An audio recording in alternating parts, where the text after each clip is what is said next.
Moving on, Apple has introduced a new privacy feature for iPhone despite protests from Facebook and the advertising industry. The new feature, called App Tracking Transparency, empowers iPhone users to block advertisers tracking them across different apps on their phone.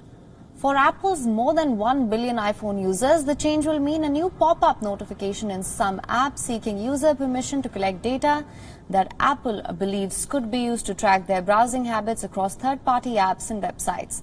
The rules could bring seismic changes to the nearly $100 billion mobile advertising market if most iPhone users decline to allow data collection.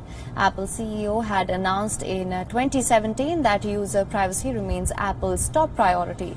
Some mobile advertising analysts have believed that the fewer than 1 in 3 users are likely to grant permission. Phone owners also have a tracking menu in their phone's privacy settings where they can opt out of tracking from all apps on their phones with a single switch. And also some can pick and choose among apps to grant permission to. Apple is responding to a real consumer desire for privacy, and that desire exists among Apple users, but exists among all people who are using mobile software and mobile apps and mobile phones. So they're the first of many that are going to make this transition to better protecting privacy. A shrinking pool of user data could lead to lower sales for brands and lower ad revenue for mobile apps and publishers. Apple's move has deepened a rift with Facebook, which has said that the change will hurt small businesses because it will impede their ability to cost-effectively find local customers to target with advertisements. The more targeted your data is, the more you can be sure that every dollar you spend on advertising is having an impact. And every advertiser wants to know who's buying my product after I advertise on your channel or on your network.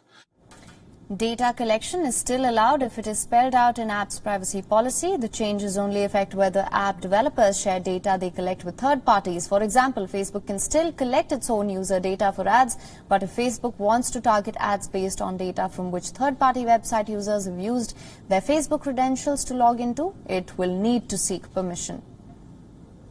It's a good change because part of the danger of the internet is losing your individuality and your privacy.